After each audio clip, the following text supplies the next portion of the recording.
Hi everybody, Fran Ankin with Jump Realty here with your market snapshot for Wednesday, March 29th, 2023. And we're going to keep it, trying to keep it a little shorter because I know you're scrolling. So, market's heating up a little bit. People are starting to come back out and get off their hands. And we're seeing a little more multiple offers.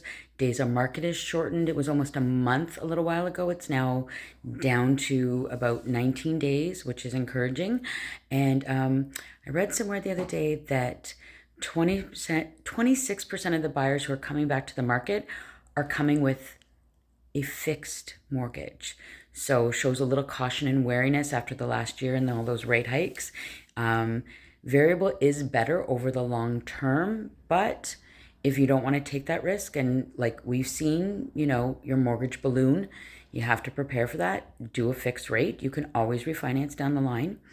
So the market is heating up with its spring market and spring breaks over. So let's see how frenzied it gets. Keep in mind when you look at statistics or you hear about last year was very different. Actually, we were discussing the other day at the office that it's almost 3 years ago today that the whole COVID pandemic started. And it's pretty amazing to think that we have made it through on the other side finally. So there's that. So when you look at stats from the year before, keep that in mind.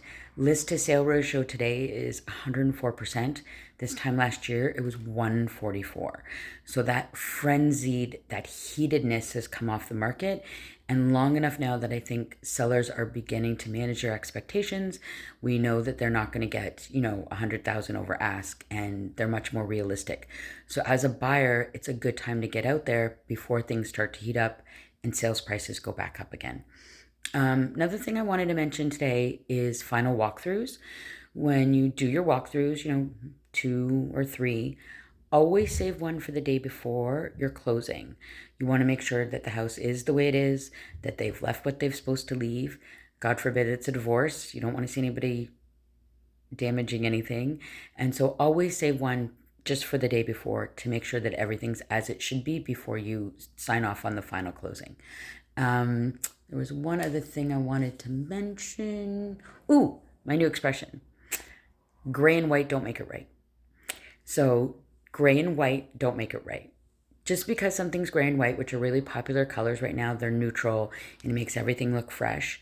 Keep in mind that it's just paint, and to make sure that everything really is up to code and that you do the home inspection and that things are structurally sound. A lot of people do flips, and that doesn't mean that they've done it up to code. That doesn't mean that they've done it properly. It means they've done it to the best of their ability or to the best of the money that they can afford. So gray and white don't make it right. Get a home inspection.